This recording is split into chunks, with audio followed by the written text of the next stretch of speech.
Look at Sione getting spicy with Juno. And this is really amazing because we don't know how old Sione is, but when she arrived, after she was culled off the wild range, we didn't know if she was going to make it through the birth of Posa. She looked completely broken down.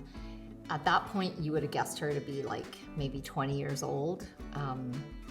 But in wild horse years, maybe that's a bit earlier, but she looked so rough. And so to see her now, 7 years later, acting like a young, like this is how youth play. They wrestle. It's just absolutely amazing.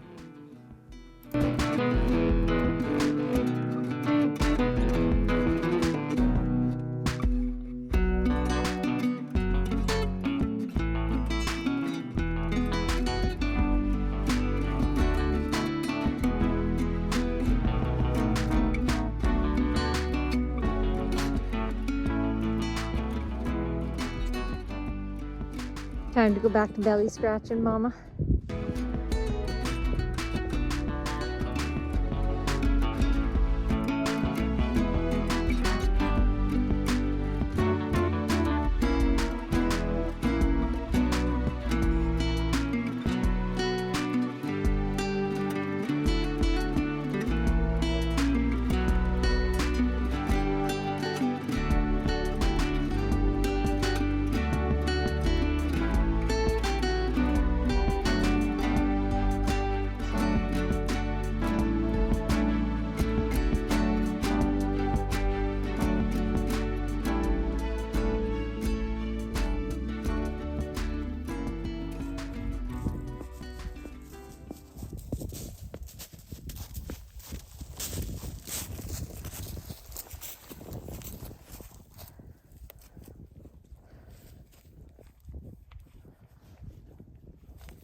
As you watch these two horses who were semi-feral, which means that they had an owner, but the owner never had any contact with them or didn't even feed them, had nothing to do with them. So they were essentially wild, except they had a legal owner. You'll notice that they use their lips in grooming, but they also use their teeth. And this is something very interesting. I've been with horses since I was 2 years old. I've never had a domestic horse try to mutually groom with me, but this herd of wildies, if I scratch their belly or their ears or anything that they want me to scratch, they will reach around and groom me. But as you can see, their concept of good grooming is not the same as mine. So especially with Odalina here, it always gets a little spicy, and I have to, keep reminding her gentle, and sometimes she just gets so into it that I move away because I know she's not going to be able to control herself, and she's going to end up nipping me in pleasure.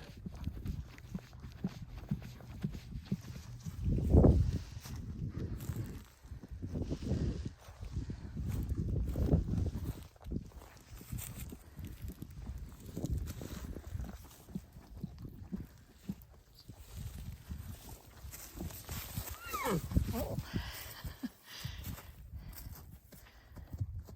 That's an I'm in heat squeal. Yeah, is everybody in heat? Spring is here. Yeah.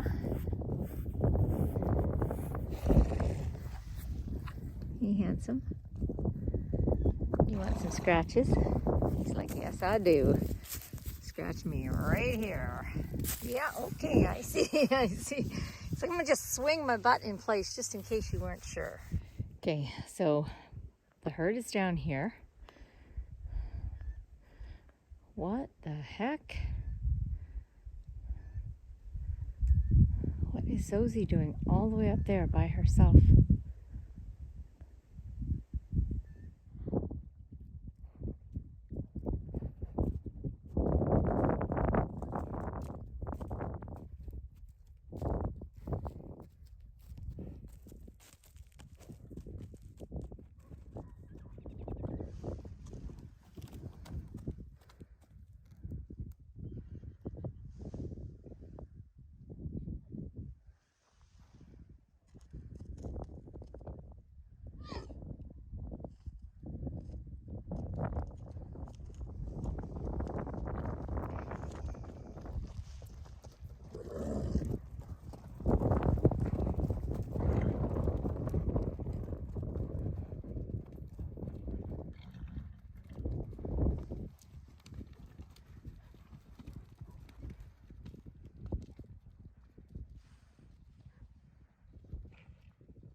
This is very odd behavior by the herd. It's almost like they were herding and running Zora, which I've never seen them do unless I'm bringing, one of them who's been away for a while into the herd. And then you'll see this behavior, but not once the herd is settled and cohesive. And you can see once again, we're back to the same pattern of Zora by herself. And then again, here comes Makad, just like in the beginning where he came up to see what Zora was doing and he put her on the run. So it's such an interesting dynamic as to what is actually going on here.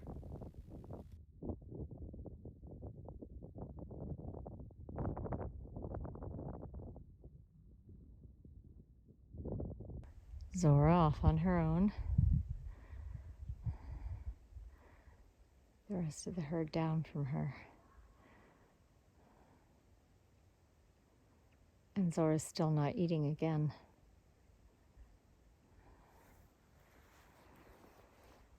Oh, Sozy, are you getting ready to leave us? Is this your leaving ceremony with your herd? This dance?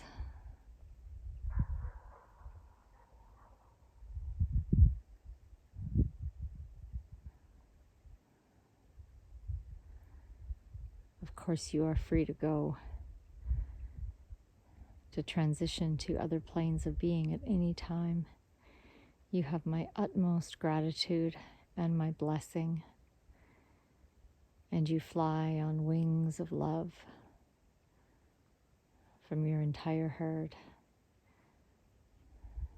and everyone whose life you have touched and blessed.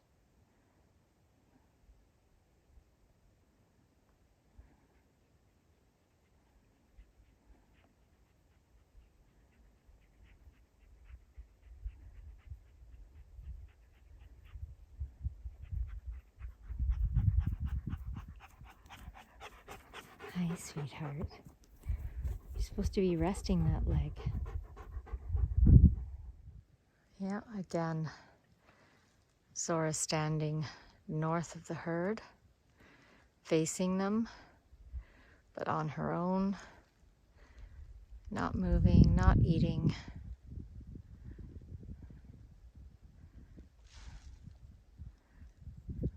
Are you surveying Zozy?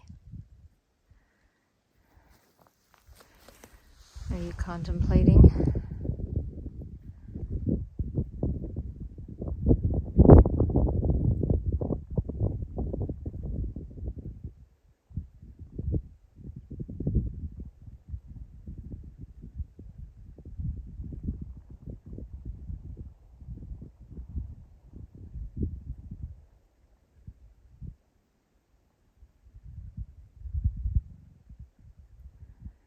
We had a good long scratch, which we could do because I'd already scratched Taro and Odie, and Juno was off with the girls.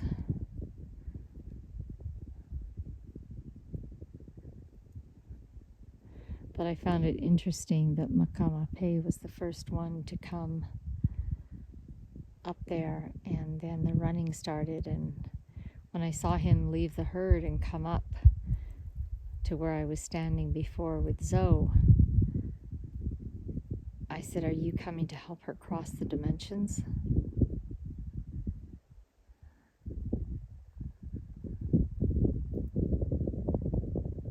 Is he going to support you on your journey, your next journey, Zozy? Look at Zeta and Mama. Makaw's right behind Odie.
love you, Sozie. Forever and always.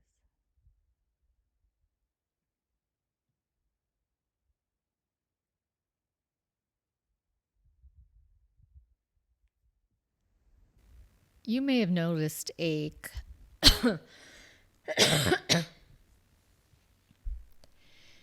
You may have noticed a couple of things in this video. One of them was when you saw Kumba, the black dog, coming up the hill limping towards me. And I said to him, "Hey, you're supposed to be resting that leg."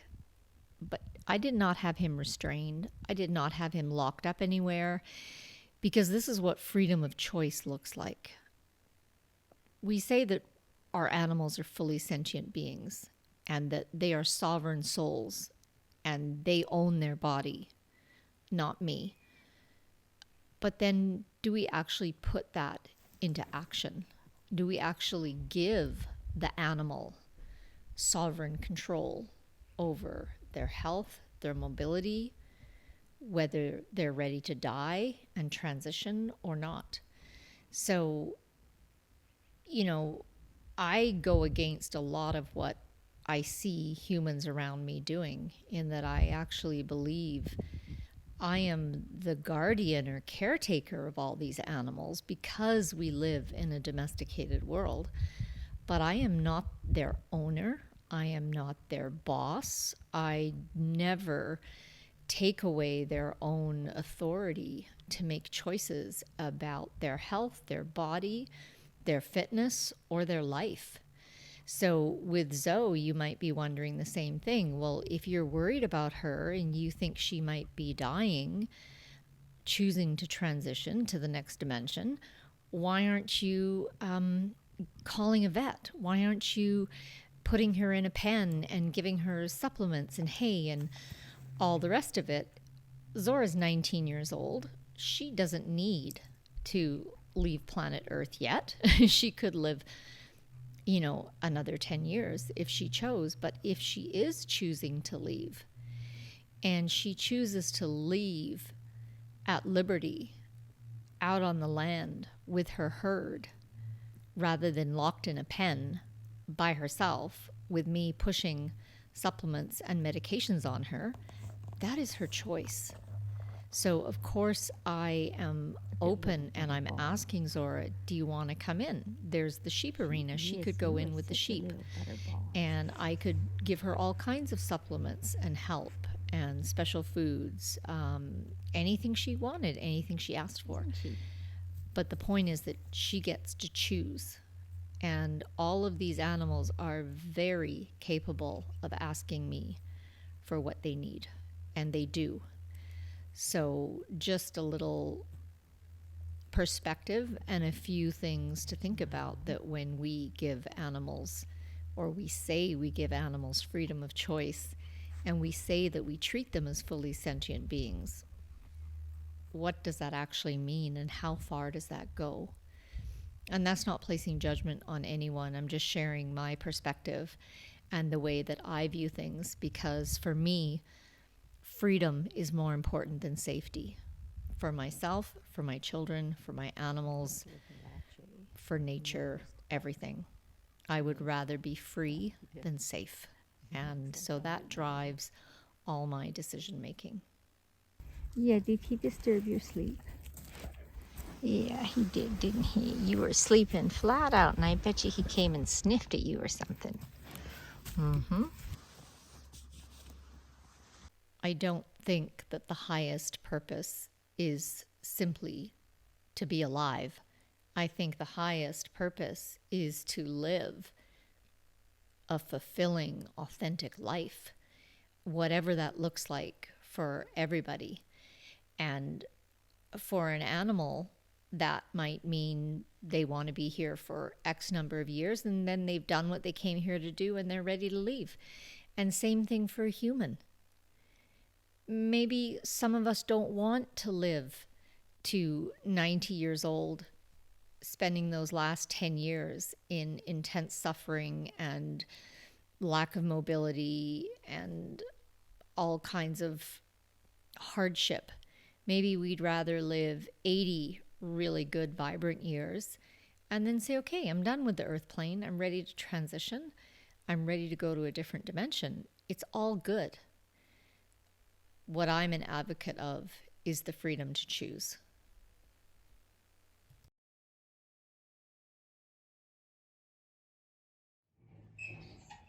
So here we are, an hour and a half later, and all the horses are down here, except Zora on her own, separate, way up there, behind those trees.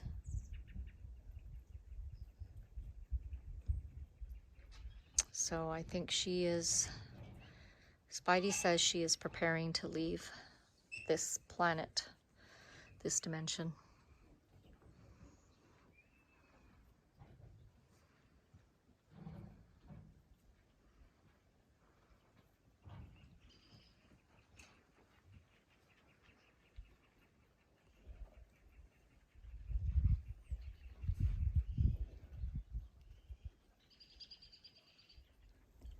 So it's another hour later. All the horses are down here, and they're behind the cedar trees there where you can't see them. And Zoe is still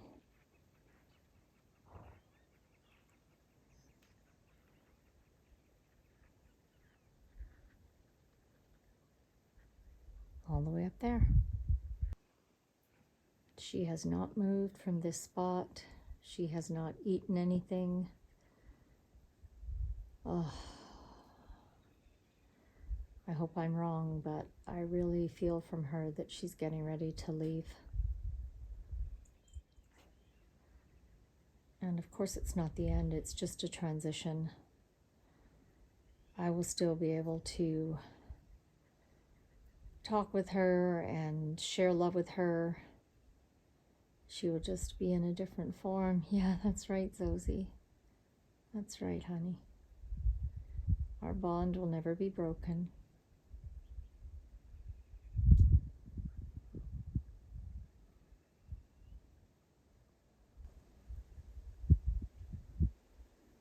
I love you, beautiful one, forever and ever.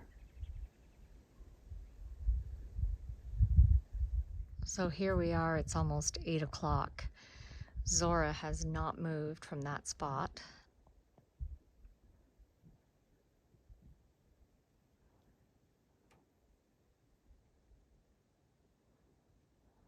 The rest of the herd, it's very interesting. We've got Sione and Kalia down there. Cobra. And then the rest of the herd all the way over here, which is just so extremely odd. She's like 15 acres away from the other horses. Just right opposite the house there. I keep looking out at her and I keep connecting with her spiritually, telepathically, and oh, I would not be surprised if she's going tonight. And I've also let her know she can tag me if she needs me for anything at any time. I've had a horse wake me up out of a sleep, and I've had to drive half an hour out to see her because she needed help. So I know they can reach me if they need to.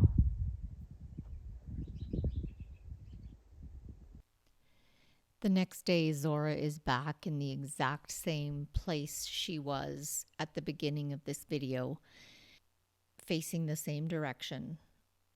And she stays like this pretty much the entire day. Again, she doesn't eat, she doesn't graze, she doesn't come down for water, she doesn't want any supplements or any help.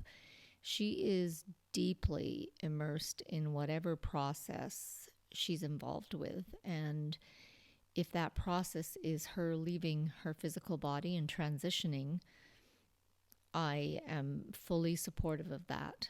I also hold forward the possibility that she might make a different choice, and this might just be a transition of her making a choice to live for the next piece that she has available to herself. Sometimes we have an exit possibility, and that means that we could exit or we could not, and it's up to us to choose.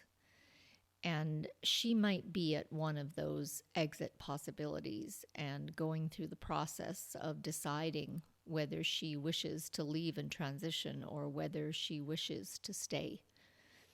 Again, it is fully her choice. Well, Zosie's looking much better today. She's actually been grazing for most of the day and not too far from the herd. She didn't want a ton of scratches. She wanted me to go get some diluted wild oregano and put it on her belly and udder because the bugs are starting to bite. So that's what I'm doing. So whatever's happening, I guess it's going to be kind of touch and go. Take a while. Or maybe you're healing yourself. You're going to heal yourself and stay for another 5 to 10 years. You have the ability, I know it. Yes, I do. Okay, let's get your wild oregano on your itchy parts. Oh my gosh, so there's the horses. There's an entire herd of elk in the field. I was like, how did I suddenly get so many horses? And then I realized they're elk.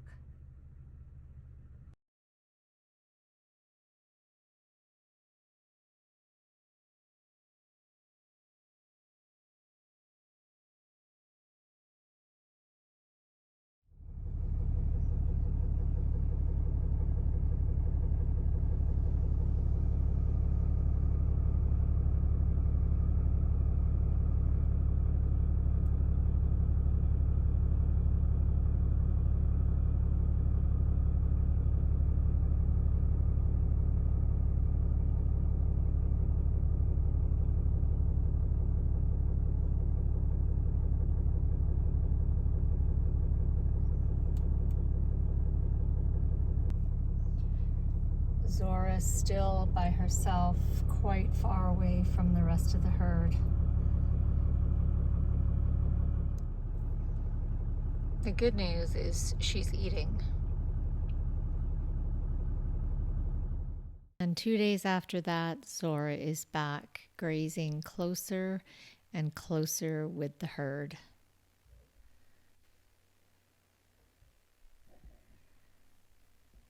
It looks like she has made a decision to heal and to stay, and she is now slowly integrating back in with the herd.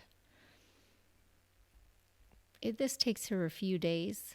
She's with them, but she's a little bit apart, and then she moves closer and closer until she's back to the place she was before, fully integrated with the rest of the singing horse herd. We love you, Zosie, and we're so glad you've decided to stay with us for a little bit longer.